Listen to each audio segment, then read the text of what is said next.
அனைவருக்கும் வணக்கம்.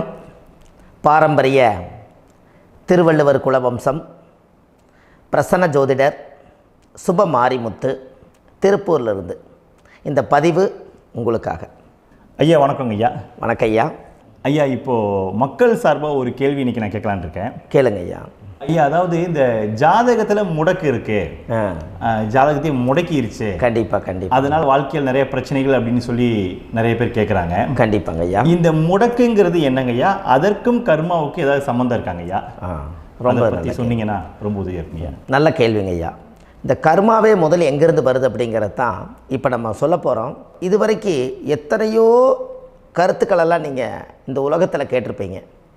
ஆனால் இந்த பதிவில் நீங்கள் பொறுமையோடு இந்த கருத்தை ஒரு இனிமையோடு நிதானமாக கேட்டிங்கன்னா உங்களுடைய ஊழ்வினை கர்மா எங்கிருந்து உருவாச்சு, இதனுடைய இந்த கர்மானால் நாம் என்ன கஷ்டப்படுறோம், நாம் இந்த பூமியில் பிறக்கிறதுக்கு என்ன வரம் வாங்கி வந்தோம், நம்ம பாவ புண்ணியமெல்லாம் ஜாதக கட்டத்தில் போய் எப்படி எடுக்கிறது, நம்மளுடைய தோஷம்னு சொல்கிறோமே அந்த தோஷம் எப்படி கிரியேட் ஆகுது, நம்ம இந்த பூமியில் பிறக்கும்போது கொண்டு வந்த கர்மாவா, இல்லை கடவுளே நம்மளுக்கு ஒரு தண்டனையாக கொடுத்த கர்மாவா, இல்லை நம்ம இந்த பூமிக்கு வந்ததுக்கு அப்புறம் செய்த கர்மாவா, இது எல்லாத்தையுமே நம்ம பொறுமையாக கேட்கணும்னா கண்டிப்பாக இந்த பதிவை நீங்கள் பொறுமையோடு கேளுங்க.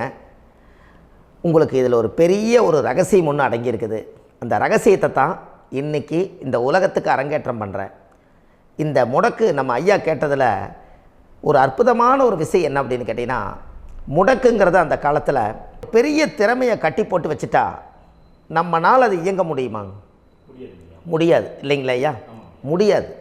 அப்போது அதே மாதிரி ஜாதக கட்டத்தில் நமக்கு வேண்டிய யோகத்தை கடவுளே நம்மளுக்கு நாம் செய்த பாவத்தினால அது முடக்கி வச்சிருச்சுன்னா அந்த பாவகத்தை அந்த ஜாதகர் அனுபவிக்க முடியுமா?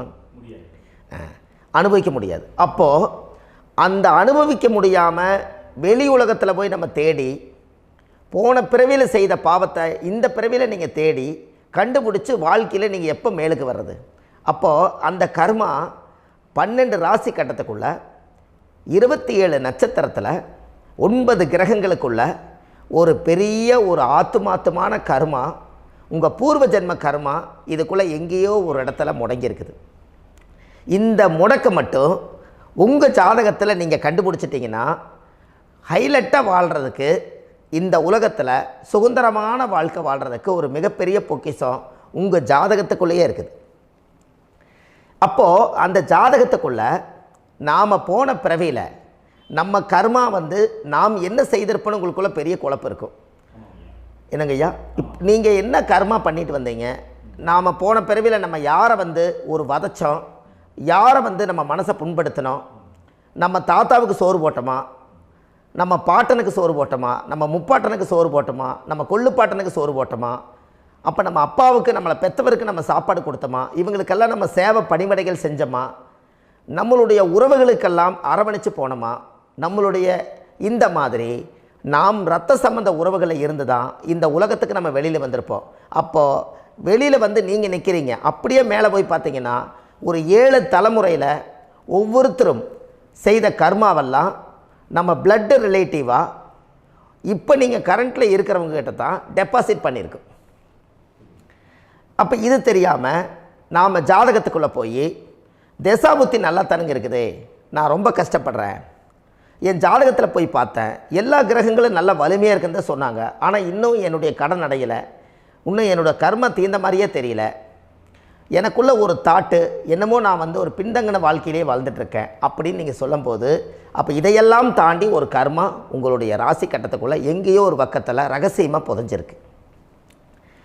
அப்போது அந்த ரகசியமாக புதைஞ்சிக்கக்கூடிய அந்த முடக்கு தான் இன்றைக்கி இந்த உலகத்துக்குள்ளே நீங்கள் தெரிஞ்சுக்கக்கூடிய விஷயம். அப்போ அந்த முடக்குங்கிறது ஒன்று உண்மை. இந்த உலகத்துக்கு நம்மளை எல்லாத்துலேயும் நல்லா யோசிச்சு பாருங்கள். 12 ராசி கட்டம் இருக்குதுங்களா ஐயா? ஆமாங்க ஐயா. ஆனால் கிரகம் எத்தனை இருக்குதுங்க? 9 தான் இருக்குங்க ஐயா. ஆமாம், 12 ராசிக்கு 12 கட்டத்துக்கு 12 கிரகம் கொடுத்துருக்கலாமல்ல கடவுள்.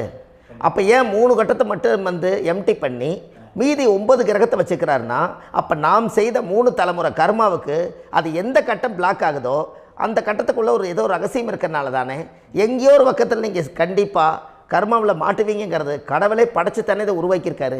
12 ராசிக்கு 12 கட்டம் கொடுத்துருந்தா எங்கே நீங்கள் சுற்றி வந்தாலும் ஏதோ ஒரு வீட்டுக்குள்ளே போய் உட்காந்துக்கலாம். ஆனால் ஒரு வீடு சுத்தமாக இருக்குது, ஒரு வீட்டில் 4 கிரகம் இருக்குது, ஒரு வீட்டில் 3 கிரகம் இருக்குது, ஒரு வீட்டில் 5 கிரகம் இருக்குது, ஒரு 3 வீடு 4 வீடு காலியாக இருக்குது. அப்போ எங்கேயோ ஒரு ராசி கட்டத்துக்குள்ளேயே கடவுளுடைய கர்மா விளையாட்டு, அது ரகசிய விளையாட்டு தான். அப்போது இந்த இடத்துல தான் உங்கள் ஜாதகத்தில் முடக்கு இருக்குது. இந்த முடக்கை நீங்கள் எப்படியெல்லாம் அதை ஆராய்ச்சி பண்ணி கண்டுபிடிக்க முடியும் அப்படிங்கிற ஒரு விஷயத்தை தான் இன்றைக்கி நம்ம இந்த உலகத்துக்குள்ளே இதை நுழைக்க போகிறேன். இப்போ அப்பா செய்த பாவம்னு ஒன்று இருக்குமில்லங்க ஐயா, நம்ம அறியாத வயசில் தெரியாதில்ல, அப்பா செய்த பாவம்னு இருக்கும். அப்பாவுடைய சொத்து பிள்ளைக்குத்தானா, அப்பாவுடைய பாவம் பிள்ளைக்குத்தானே, என்னங்க ஐயா? சரி, அப்போ தாத்தா இருக்கிறாரு, தாத்தாவுடைய கர்மா உயிர் எங்கே எழுதி வைக்கிறாருங்க? அப்போது மகனை விட்டுறாரு. அப்போ தாத்தா மாதிரியே முகம் இருக்குது, தாத்தா மாதிரியே அவருடைய நடை உடை பாவனை இருக்குது, அவர் தாத்தாவுடைய ஜீனு தான் அப்படின்னு இவர் சொல்லும்போது, அப்போ தாத்தாவுடைய சொத்து பேரனுக்கு சொந்தம்னா தாத்தாவுடைய பாவம் எங்கே போகுங்க? Very good. அப்போ அப்போது இந்த கர்மா எப்படி டிரான்ஸ்ஃபர் ஆகுதுன்னு உங்களுக்கு தெரியுதா? அப்போ நீங்கள் போன பிறவியில் அந்த தாத்தாவுடைய பேரனை நீங்கள் பிறக்கிறதுக்கு கர்மம் உங்களை செயல்பட வச்சுருக்குது. அதனால் நீங்கள் தாத்தாங்கிறீங்க. அதனால் அந்த கௌரவமாக எங்கள் தாத்தா சம்பாரித்த சொத்து நான் தான் அனுபவிக்கணுங்கிற விதியை நீங்கள் உருவாக்கிறீங்க. அப்போது இந்த ஜாதகத்தில் அந்த ஊழ்வினை தோஷந்தான் ஏதோ ஒரு வழியில் உங்களை கர்மாவை செயல்படுத்துது.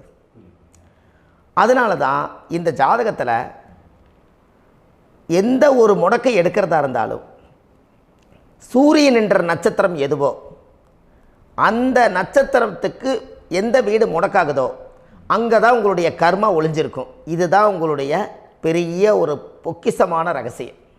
சரிங்க ஐயா, இப்போ இதில் நவகிரகங்கள் 9 இருக்கும்போது ஏன் சூரியனை மட்டும் நம்ம இதில் எடுத்துக்கணும்னு நீங்கள் சொல்கிறீங்க? நல்ல கேள்விங்க ஐயா. நீங்கள் கேட்டீங்க பார்த்தீங்களா, 9 நவகிரகம் இருக்கும்போது சூரியனை மட்டும், அந்த சூரியன் என்ற நட்சத்திரம் பிறக்கும்போது அந்த வீடு மட்டும் முடக்காகுன்னு நீங்கள் கேட்டீங்க இல்லையா? இதுதான் அற்புதமான கேள்வி. ஏன் அப்படின்னு கேட்டிங்கன்னா, சூரியன் அப்பாவோட உயிர் கரு போய் அம்மாவுடைய பனிக்கூடத்தில் கர்ப்பத்தில் வச்சு 10 மாதம் 300 நாள் சுமந்து நீங்கள் இந்த பூமிக்கு வெளியில் வரும்போது நீங்கள் என்ன பாவத்தை இவங்க விதைச்சாங்களோ அந்த கர்மாவை வாங்கிட்டு தான் நீங்கள் வெளியில் பிரசவமாகறீங்க. இதுதானே? அப்போ சூரியன் என்ற நட்சத்திரம், அந்த சூரியனுங்கிறது உயிர் கருவல்லவா, அப்பாவுடைய உயிரணுக்கள் அம்மாவுடைய கருவிக்குள்ளே போய் நாம் குழந்தை வடிவத்தில் இருந்து 300 நாள் பாவ உன்னித்த பதிவில் ஏட்டு எழுதி ஒரு ஜாதகத்தை கையில் கொடுத்து பிறந்த உடனே உங்களுக்கு ஒரு ஏட்டை பெரட்டி நீ இப்படித்தான் விதி, இனிமேல் இப்படித்தான் நீ வாழணும்னு சொல்லி உங்கள் கர்மாவை நீங்கள் கர்மாவோடு தானே வெளியில் பிறக்கிறீங்க. அப்போ சூரியன் என்ற நட்சத்திரம் தானே இந்த உலகத்துக்கு ஒரு பெரிய ஒரு மகத்துவம். இப்போ பாருங்கள், விடிய வரைக்கும் நம்ம முழிச்சிட்ருக்குறோம், காலையில் சூரிய உதயமானால் அவங்கவுங்க செயல்படுறோம். மீதி எல்லா கிரகங்களுக்குமே வெளிச்சத்தை கொடுக்கக்கூடிய சக்தி சூரியனுடைய பிம்ப ஒளிக்குத்தானே உண்டு, என்னங்க ஐயா? அதனால தான் மேசத்து உச்ச வீடுன்னு சொல்லி மேசத்தை உச்சம்னு சொல்லி சூரிய உச்சத்தை அங்கே தான் வச்சாங்க. அப்போது அந்த காலச்சக்கரத்துக்கு 5ஆம் இடம் பூர்வ புண்ணியஸ்தானத்தில் போய் சிம்மத்தில் கொண்டு போய் சூரியனை ஆட்சி வீடுன்னு வச்சாங்க. அப்போது சூரியனில் இருந்து தான் அந்த மையப்புள்ளி உருவாகுது. அப்போ உங்களுடைய ஜாதகத்தில் அந்த சூரியனாகப்பட்டவர் பிறக்கும்போது நீங்கள் உங்கள் ஜாதகத்தை நீங்கள் எடுத்துக்கங்க ஐயா.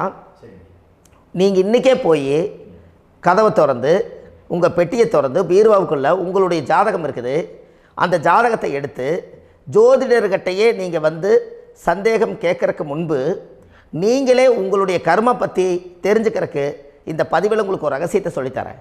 உங்கள் ஜாதகத்தில் இப்போ இது வரைக்கும் ராசி கட்டத்தை நீங்கள் பார்த்துருப்பீங்க, ஆனால் பாதசாரம்னு ஒன்று இருக்கும் இல்லைங்களா? ராசிக்கு பாதசாரம்னு ஒன்று இருக்கும்.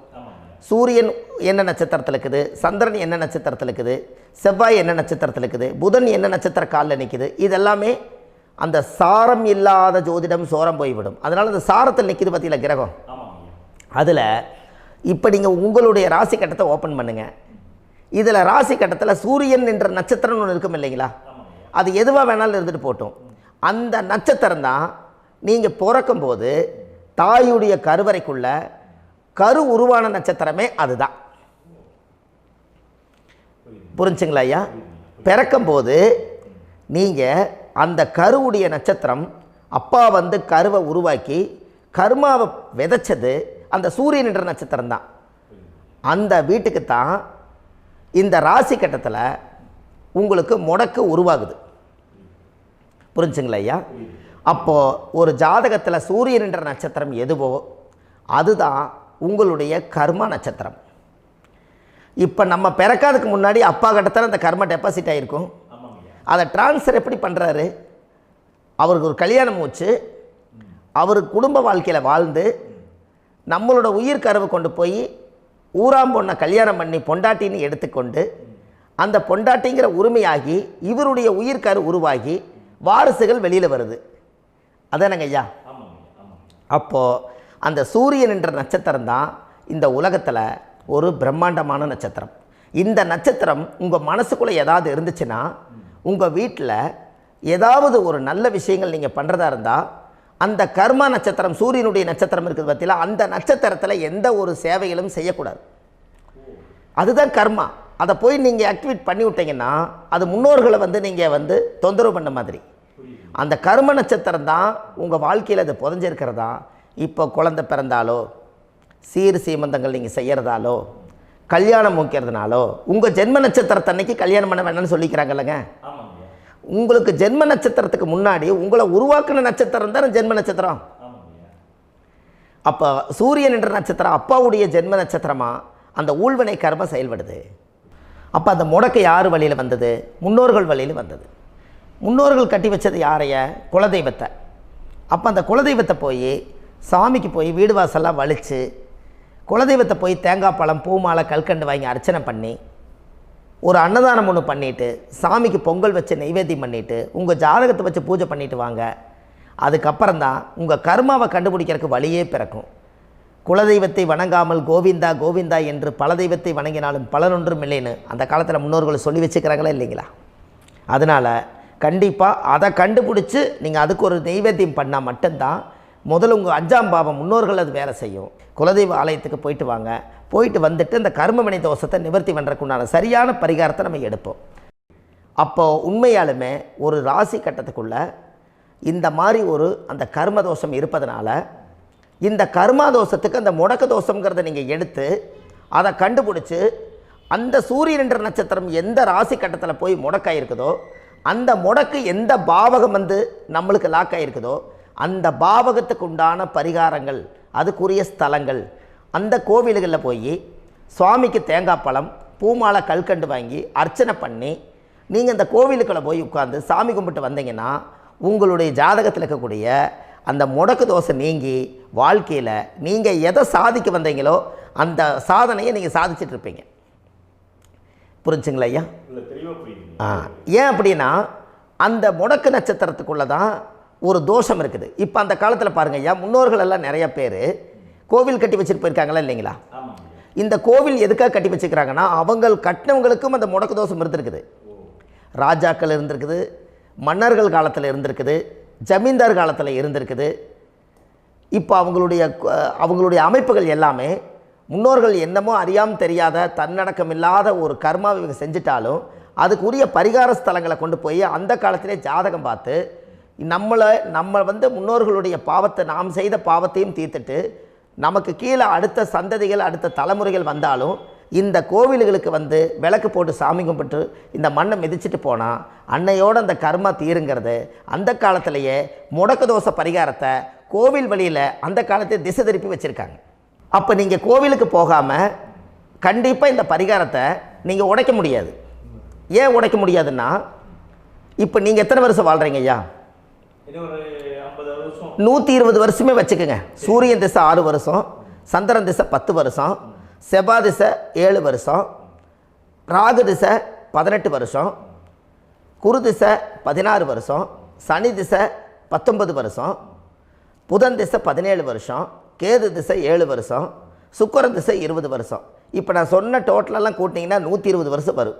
இது ஒரு மனிதர் பிறந்து பூரண ஆயுளோடு வாழ்ந்தால் இந்த 120 வருஷம் வாழ்ந்தால் அவர் இந்த பூலோக பதவி விட்டு சிவலோக பதவி போயிடுவார். அதுக்கு பேர் தான் பூரண ஆயுள் என்று பொருள்.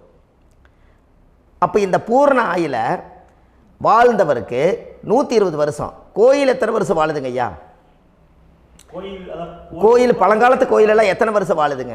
12 வருஷத்துக்கு கும்பாபிஷேகம். அது ஓகே, அது பரவாயில்ல. 12 வருஷத்துக்கு ஒருக்கா பழசை புதுப்பிச்சு கும்பாபிஷேகம் பண்ணி மறுபடியும் அதுக்கு பவர் ஊட்டி சக்தி ஊட்டி அதுக்கு உருவேற்றுறாங்க.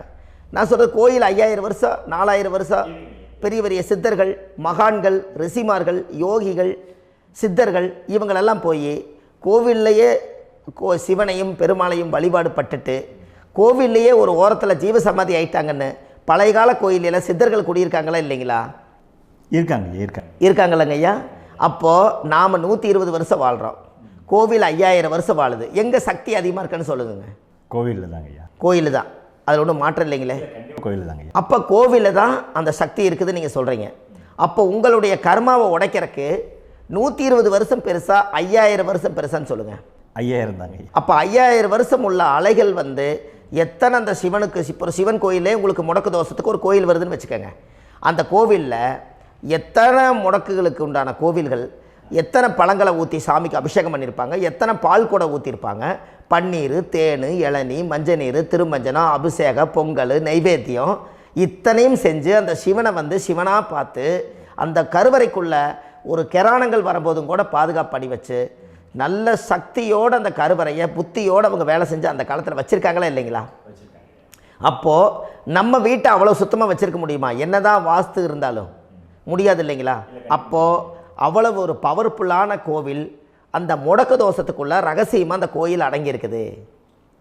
உங்கள் ஜாதகத்துக்குள்ளே உண்மையாலுமே ஊழ்வினை கோயில், கர்மவினை கோயில் அதுக்குள்ளே இருக்குது.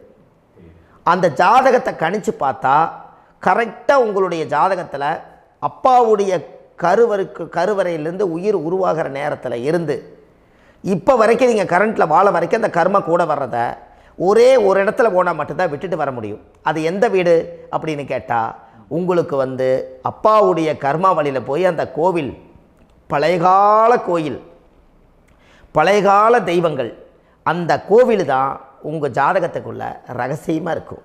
அது ஏன் இந்த பதிவில் உங்களால் சொல்ல முடியாது அப்படின்னா, இந்த பதிவில் ஏன் உங்க சொல்ல முடியாதுன்னா உங்கள் ஜாதகம் தெரியாமல் என்ன கோயிலை நீங்கள் சொல்லுவீங்க? இப்போ பொதுவாக ஒரு நட்சத்திரத்துக்கு ஏதோ ஒரு கோவிலை அவங்க சொல்லி நீங்கள் போயிட்டு வர்றீங்கன்னு வச்சுக்கோங்க. ஆனால் அது வேலை செய்யலைன்னா நம்மளுக்கு என்னங்க இவ்வளோ கஷ்டப்பட்டு போய் அதை பலனடையிலேன்னு கேள்வி கேட்டக்கூடாது.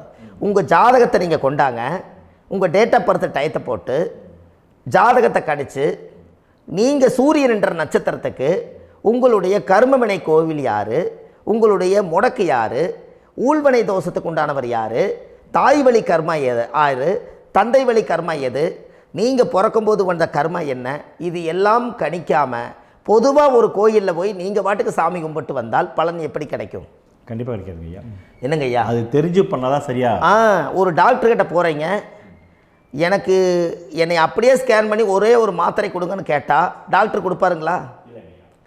அவர் என்ன பிரச்சனை இருக்குதோ அதை முதல்ல கண்டுபிடிச்சி ஸ்கேன் பண்ணி பார்த்து ரிப்போர்ட் எடுத்து அது மூலியமாக தான் கொஞ்சம் எடுத்து ஐயா உங்களுக்கு இந்த பிரச்சனை, இதுக்கு தீர்வுக்கு இதுக்குண்டான மெடிசன், இது இப்படித்தான் சாப்பிடணும்னு அது முறையாக சொல்லி அந்த உயிர் வாழ வைக்கிறாரு டாக்டர். அவர் ஒரு தெய்வ வடிவத்தில். கரெக்டுங்களா ஐயா? அப்போ உங்களோட கர்மா எங்கே செயல்படுது அப்படின்னா, இந்த முடக்க நீங்கள் இந்த பதிவில் தெரிஞ்சுக்கங்க. அதுக்குரிய நட்சத்திரம் என்னன்னு தெரிஞ்சு வச்சுங்க. உங்கள் ஜாதகத்தில் சூரியன் என்ற நட்சத்திரத்தை எடுத்துக்கங்க. அந்த வீட்டுக்கு முடக்க இந்த பதிவில் எந்த வீடு லாக் ஆகிருக்குதுங்கிறத நான் உங்களுக்கு இந்த வீட்டில் சொல்கிறேன். அந்த வீட்டு நீங்கள் பாருங்கள், உங்களுடைய லக்கணத்துக்கு அது எந்த வீடு. இப்போ லக்கணத்துக்கு ஒரு 7வது வீடுன்னே வச்சுக்கோங்க. அப்போ லக்கணத்துக்கு 7வது வீடே முடக்கு. அப்படி ஒரு முடக்கு ஆகிப்போச்சுன்னா ஒரு ஜாதகத்தில் லக்கணம் தான் 1, 7ஆம் இடம்ங்கிறது மனைவி ஸ்தானம். ஒரு ஆணுடைய ஜாதகத்துக்கு 7ஆம் இடம் தான் மனைவி. அவருக்கு நல்ல மனைவி அமையாமல் ஆடம்பரம் இருந்தும் வீடு அரண்மனை மாதிரி இருந்தும் அந்த மனைவியை ஒரு சந்தோஷமாக அவர் அனுபவிக்க முடியாது. புரிஞ்சுங்களா ஐயா? சந்தோஷமாக அனுபவிக்க முடியாது. ஏன் அப்படி? 7ஆம் இடத்துல தான் அவரோட கர்மா உட்கார்ந்துருக்குது. கரெக்டாக சொன்னீங்க. 7ஆம் இடத்துல தான் அந்த கர்மா உட்கார்ந்துருக்குது.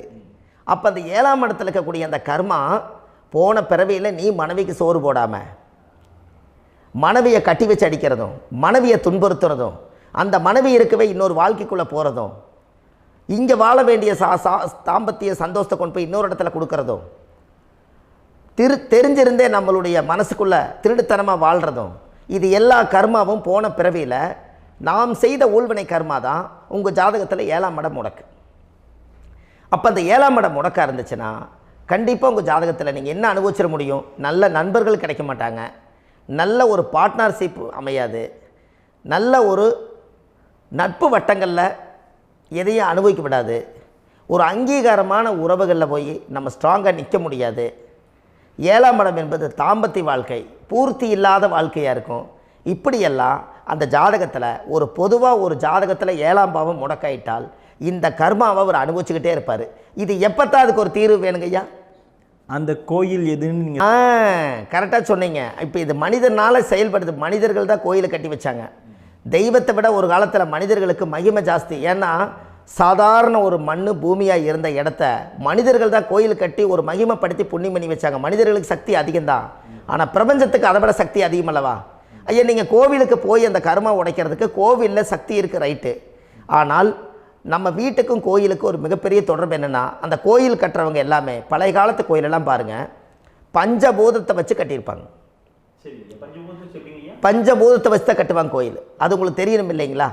பஞ்சபூதம்னா நீர், நெருப்பு, காற்று, பூமி, ஆகாயம்.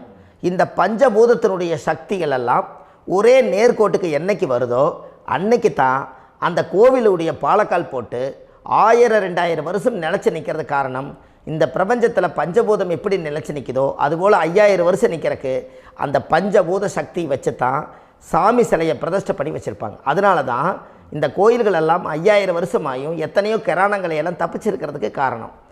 அப்பேற்பட்ட புண்ணிய ஸ்தலம் உங்களுக்கு எதுன்னு தெரியணும் அல்லவா? என்னங்க ஐயா? அப்பேற்பட்ட புண்ணிய ஸ்தலம் உங்களுக்கு எதுன்னு தெரிஞ்சால் தானே நீங்கள் போய் செய்ய முடியும், இல்லாட்டி கண்டிப்பாக தெரியாது. அப்போ இந்த முடக்கு தோஷத்தை கடவுள்கிட்ட கொண்டு போய் ஒப்படைக்கணும். நாம் பிறக்கும் போது கொண்டு வந்த கர்மாவை நாம் இருக்கும் காலத்தில் கொண்டு போய் இந்த கர்மாவை சுத்தப்படுத்தி, நீங்கள் பாவ ஆத்மாவை இந்த பூமியில் பிறந்து பூலோகத்தில் எல்லா புண்ணியத்தையும் செஞ்சுட்டு இந்த பூலோகத்தை விட்டு நீங்கள் போகும்போது புனித ஆத்மாவாக போகணுன்னா உங்கள் கர்மாவை கொண்டுட்டு போகாதீங்க, கர்மாவை நிவர்த்தி செய்யுங்க. என்னங்க ஐயா? அப்போ கர்மாவை சுத்தப்படுத்துங்க. கர்மாவை சுத்தப்படுத்திட்டு உங்களுக்கு பிறக்கிற குழந்தைகளுக்கு அந்த கர்மாவை டிரான்ஸ்ஃபர் பண்ணாமல் உங்களோட நில் பண்ணுங்க. ஒரு உதாரணம் சொல்லட்டுங்களா ஐயா? ஒரு காந்தம் ஒன்று இருக்குது இல்லைங்களா? ஒரு காந்தம்ங்கிறது ஒரு தாத்தாவாக வச்சுக்கோங்க. ஒரு இரும்பை கொண்டு போய் வச்சா ஒட்டு மோட்டாதா? அப்போ ஒட்டுனோடனே காந்தம்ங்கிறது தாத்தா, அவருக்கு பிறந்த வாரிசுக்கு அந்த கர்ம டிரான்ஸ்ஃபர் ஆயிருமா? சரி, இன்னொரு இரும்பை கொண்டு போய் வைங்க, ஒட்டு மோட்டாதா? அப்போ அது பேரனுக்கு வைங்க, பேரனுக்கு வந்துருச்சு அந்த கர்மா. இன்னொரு இரும்பை கொண்டு போய் வைங்க, அந்த காந்தத்துக்கு நேர் இன்னொன்று வைங்க, ஒட்டு மோட்டாதா? அப்போ அதை கொண்டு போய் நம்ம கொள்ளு பேரனுக்கு வைங்க. இப்படியே டிரான்ஸ்ஃபர் ஆகி தலைமுறையாக இந்த கர்மா தொடர்ந்துக்கிட்டே இருக்குது. இந்த இடத்துல கொண்டு போய் காந்தத்துக்கு இரும்பு ஒட்டிகிட்டே இருக்குதுல்ல, இந்த இடத்துல ஒரு மரக்கட்டை செஞ்சு கொண்டு போய் கரெக்டாக வச்சுக்கினே போட்டுமா? அந்த மரக்கட்டையை கொண்டு போய் வைக்கிறவர் யார்? மரக்கட்டை வச்சுட்டு அடுத்த வாரிசு புனிதமாக பிறந்துட்டு அந்த மேலே இருக்கிற கர்மாலாம் இந்த அடுத்த இதுக்கு வராதில்ல. இதுதாங்க ஐயா கர்மா. தொடர்ந்து வரக்கூடிய கர்மாவை அதை நில் பண்ணணுங்கிறதுக்கு பேர் தான் இந்த உதாரணத்தை சொன்னவங்களுக்கு.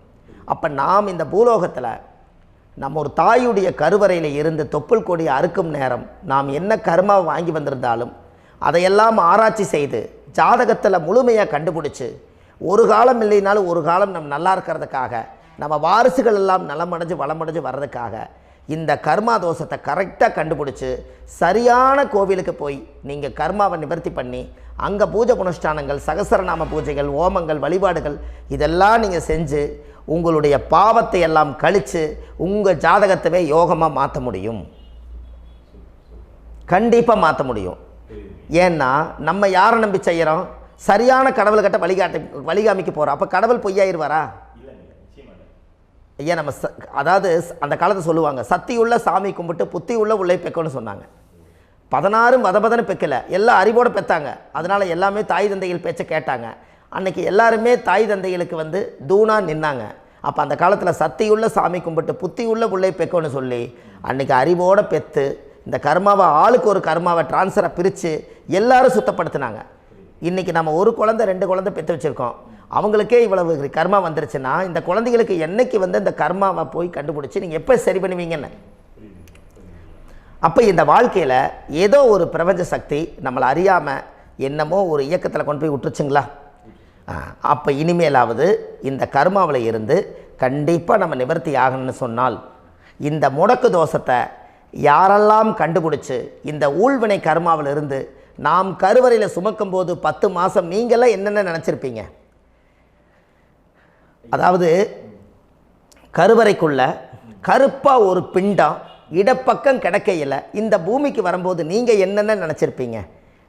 இந்த பிறந்ததுக்கு அப்புறம் வந்து தான் அம்மா தெரியுது, அப்பா தெரியுது, தாத்தா தெரியுது, பாட்டி தெரியுது, இந்த உலகத்தில் கண்கொள்ளாத காட்சிகள் எல்லாம் தெரியுது, எல்லாம் தெரியுது. ஆனால் 10 மாதம் உங்கள் வாழ்க்கையில் நீங்கள் இருக்கும்போது நீங்கள் என்னென்னலாம் நினச்சி இந்த பதிவில் இறைவன் கொடுத்தாரோ அதையெல்லாம் அனுபவிக்கத்தான் வந்தீங்க. அதுக்கு இடையில இருக்கிறதான கர்மா.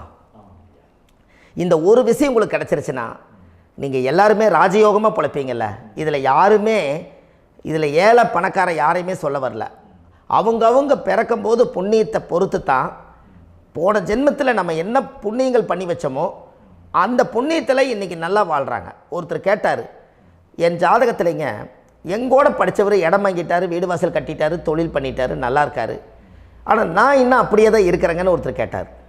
அதுக்கு ஒரு கருத்து என்னென்னா, டேட் ஆஃப் பர்த் ஒன்று தான், டைம் ஒன்று தானே வச்சுக்கோங்க. அவங்க அப்பா செஞ்ச புண்ணியம் வேறு, நீங்கள் செஞ்ச பாவங்கள் வேறு. அவர் செஞ்ச புண்ணியத்தினால அவருக்கு எல்லாமே முன்னாடி கிடைக்கிது. நீ கர்மாவெல்லாம் கழிச்சிட்டினா பின்னாடி கிடைக்க போகுது. இதில் மற்றவங்களை பற்றி வேற்றுமையாக நினைக்கிறதுல எந்த ஒரு இதுவுமே இல்லை. அப்போ ஒருத்தர் பார்த்து ஒருத்தர் வாழ வேண்டாம். உங்களுடைய சுய அறிவை வச்சு இந்த பூலோகத்தில் இந்த பூமியில் நீங்கள் 4 தெரிஞ்சு நல்ல விதமாக கற்றுக்கிட்டு இந்த உலகத்தில் சிறப்பாக வாழ கற்றுக்குங்க. அதுக்கு அந்த ஊழ்வினை தோஷத்தை கண்டுபிடிங்க. உங்களுக்குன்னு ஒரு முடக்கு இருக்குதுங்கிறத இன்றைக்கி நீங்கள் எழுதி வைங்க. அதை எப்படியாவது கண்டுபிடிங்க, அதை தேடுங்க. ஒரு முறை நீங்கள் ஜாதகத்தை கொண்டு வாங்க. அந்த ஜாதகத்தை கொண்டு வந்து உங்கள் பாவகத்தில் எத்தனாம் பாவம் முடக்காயிருக்குதுன்னு பாருங்கள்.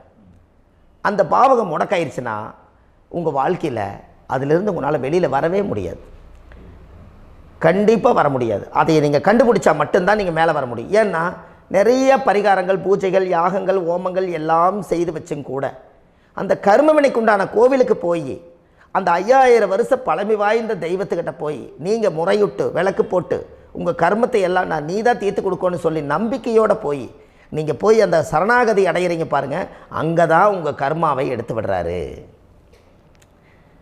அப்போ இந்த ரகசியம் உங்களுக்கு வேணுமல்லவா? அப்போ உங்கள் ஜாதகத்தில் எங்கே முடங்கி அதுக்குரிய கோவில்கள் எல்லாம் என்ன, அதுக்கு தான பரிகாரம் என்ன, அதுக்கு நீர் பரிகாரம் என்ன, யாத்திரை பரிகாரங்கள் என்ன, நீங்கள் வீட்டில் இருந்தே செயல்படுத்தக்கூடிய பரிகாரங்கள் என்ன, பரிகாரம் கோவிலுக்கு போய்த்தான் நடக்குமா, இல்லை நாம் வீட்டில் வச்சு வணங்குறதுனால நடக்குமா, நாம் செய்யக்கூடிய தர்ம பரிகாரங்கள் என்ன, தான பரிகாரங்கள் என்ன, இப்படி பல விதமாக இருக்கிறனால உங்கள் ஜாதகத்துக்கு எந்த மாதிரி பரிகாரம் கனெக்ட் ஆகுதுங்கிறது தெரியணும். இது தெரியாமல் கண்டிப்பாக உங்களால் செயல்படுத்துறது ரொம்ப கஷ்டம்.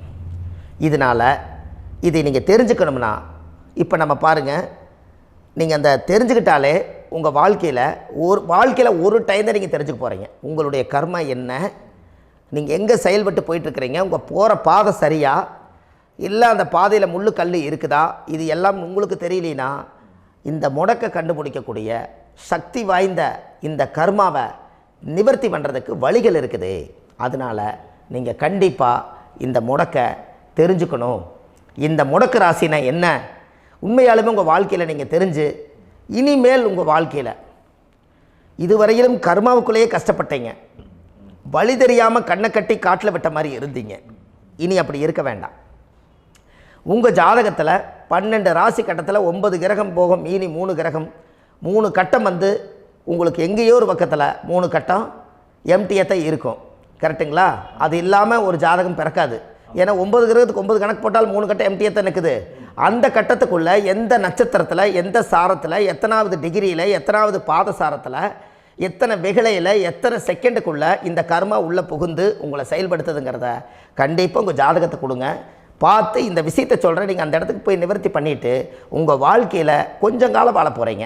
பாருங்கள், பிறந்ததுலேருந்து 20 வருஷத்துக்குள்ளே இளமையாக வாழ்கிறீங்க, குழந்தையாக வாழ்கிறீங்க. 20லேருந்து 40 வயசுக்குள்ளே தான் உங்களுக்கு ஒரு பொண்ணை பார்த்து கல்யாணம் பண்ணி ஒரு கரு உருவாக்குறீங்க. அதுக்கப்புறம் 40லேருந்து 60க்குள்ளே குழந்தை பெற்று கடமை முடிச்சிடுறீங்க. 60 வயசுக்கு மேலே ரிட்டையர்ட் ஆகிடுறீங்க. இந்த 20க்கும் 60க்கும் இல்லாத 20லேருந்து இந்த 40 வயசுக்குள்ளே உங்களோட தேடல் என்னவோ அது வாழ வேண்டிய சுகபோகமான வாழ்க்கை எல்லாமே அந்த 40க்குள்ளே தான் இருக்குது. இந்த 40க்குள்ளே இருக்கக்கூடிய வாழ்க்கையை இந்த கர்மா தெரியாமல் காலத்தை வீணாக்க வேண்டாம். வாழ வேண்டிய வயசில் நீங்கள் வாழணும். அதுக்குரிய கர்மாவை நீங்கள் சுத்தப்படுத்துங்க. எப்படியெல்லாம் நீங்கள் சந்தோஷமாக வாழ்கிறீங்கன்னு எனக்கு ஒரு தகவல் கொடுங்க. வேறு லெவலில் நீங்கள் இருப்பீங்க. கண்டிப்பாக இந்த பதிவில் உங்களுக்கு நான் இந்த விஷயத்தை கொடுக்க போகிறேன். இந்த முடக்கு நட்சத்திரங்கள் என்ன அப்படிங்கிறத இந்த பதிவில் நீங்கள் ஒரு நோட் ஒன்று எடுத்துக்கோங்க, குறித்து வச்சுக்கோங்க. இதில் இருந்து அவங்கவுங்களுக்கு முடக்கு நட்சத்திரம் என்னங்கிறத இந்த பதிவில் நான் உங்களுக்கு கொடுக்குறேன். இந்த வீடு தான் அது முடக்குங்கிறத சொல்கிறேன். இதையெல்லாம் நீங்கள் தெரிஞ்சு உங்கள் ஜாதகத்தவே நீங்கள் முடக்கு எடுத்து கண்டிப்பாக உங்கள் வாழ்க்கையில் நீங்கள் நல்லா இருப்பீங்க. அதுக்கு ஒரு நோட் எடுத்து வச்சுக்கோங்க. இது வரைக்கும் கர்மாவை பற்றி நம்ம பேசினோம்.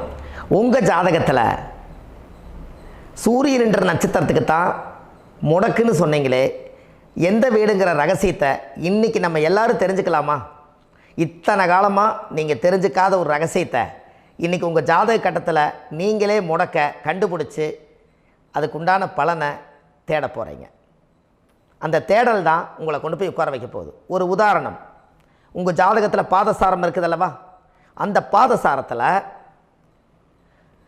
சூரியன் என்ற நட்சத்திரம், சூரியன் நின்ற நட்சத்திரம் பாதசாரத்தில் கரெக்டாக எடுங்க.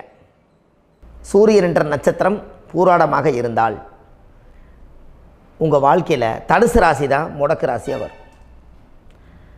சூரியன் பூராட நட்சத்திரத்தில் இருக்கணும். இருந்துட்டால் உங்கள் லக்னத்துக்கு அது எத்தனாம் பாவம்னு நீங்கள் பார்த்துக்கோங்க. ஆனால் தனுசு ராசி தான் முடக்கு ராசி வீடு வரும். அந்த முடக்கு ராசி உங்கள் ராசிக்கு அது எத்தனாவது லக்னத்துலேருந்து எண்ணி பாருங்கள். அது உங்களுக்கு ஆட்டோமேட்டிக்காக அந்த பிரச்சனை என்னங்கிறத அங்கே கண்டுபிடிச்சிடலாம். கடனா, தொழிலா, வாழ்க்கையா, குழந்தையா, பதவியா எல்லாம் தெரிஞ்சுக்கலாம். அப்போது அந்த கர்மாவை நிவர்த்தி பண்ணிவிட்டு எது மேலே கொண்டு போய் உங்களுடைய மனம் எண்ணம் செயல்பாடு இருக்குதோ அது ரிலீஸ் ஆகும். நீங்கள் ஒன்று செய்யுங்க, புண்ணியத்தை மட்டும் கைவிடாதீங்க. நீங்கள் புண்ணியம் செஞ்சுக்கிட்டே இருங்க, நீங்கள் தேடுறது கண்டிப்பாக கிடைக்கும். அந்த புண்ணியம் செய்ய புண்ணியம் செய்வதற்கே புண்ணியம் செய்திருக்க வேண்டும்.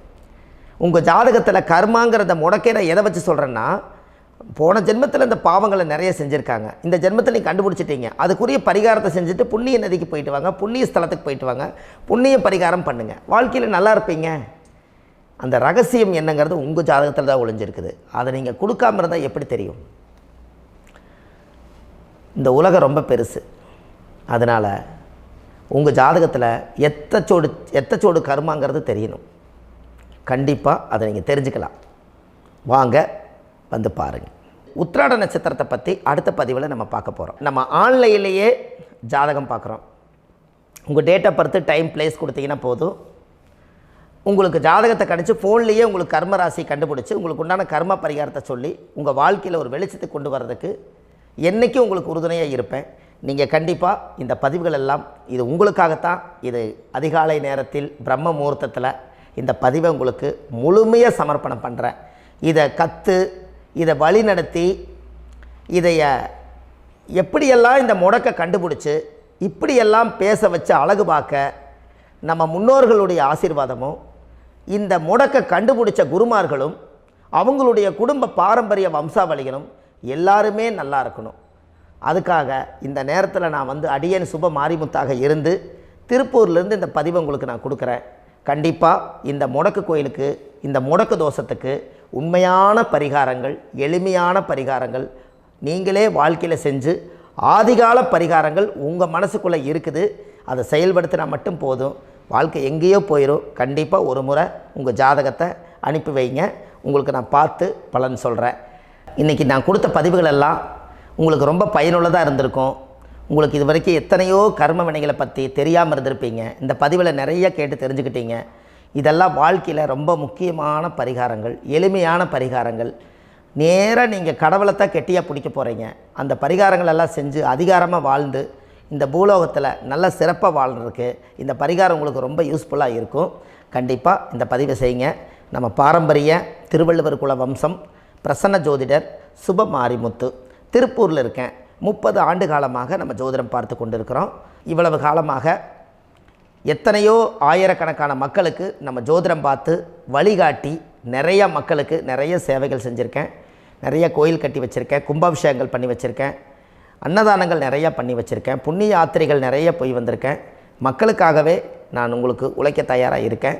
இந்த ஜோதிடம் வந்து என்னுடைய ஒரு பாரம்பரியமாக என்னுடைய அப்பா தாத்தா முன்னோர்கள் இதெல்லாம் எங்களுடைய குலத்தொழில். இது அதனால் நாங்கள் பாரம்பரியமாக திருவள்ளுவர் குல வம்சம். வள்ளுவர் வாக்குன்னு யூடியூப் சேனலில் போனீங்கன்னா 1000 பரிகாரங்கள் கொடுத்துருக்கேன். அதுவும் உங்களுக்கு ரொம்ப யூஸ்ஃபுல்லாக இருக்கும். வள்ளுவர் வாக்கு அப்படின்னு போடுங்க. அப்படி இல்லைன்னா சுப மாரிமுத்துன்னு போடுங்க. இதில் பரிகாரங்கள் நிறையா கொடுத்துருப்பேன். கண்டிப்பாக இதெல்லாம் நீங்கள் சந்தித்து நீங்கள் ஒரு சப்ஸ்கிரைப் பண்ணி வச்சுக்கோங்க. நான் போடக்கூடிய பதிவுகள் எல்லாமே உங்களுக்கு நோட்டிஃபிகேஷனை வந்துடும். அதனால் நீங்கள் ஒரு சப்ஸ்கிரைப் பண்ணி வச்சுக்கோங்க. தினமும் ஒரு தகவல் உங்களுக்கு கொடுத்துக்கிட்டே இருக்கேன். இதெல்லாமே உங்களுக்கு ஒரு பெரிய சந்தோஷமான நிகழ்ச்சிகள். என்றைக்கும் உங்களோட நான் வாழ்கிறேன். உங்களுடைய குடும்பத்தில் நான் ஒருத்தராக இருந்து குடும்ப ஜோதிடராக நான் இருப்பேன்.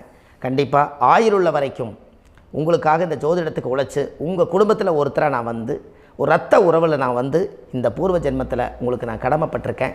கண்டிப்பாக அடுத்த பதிவில் உங்களை நான் சந்திக்கிறேன். வாழ்வது ஒரு முறை, வாழ்த்தட்டும் தலைமுறை. நன்றி, வணக்கம்.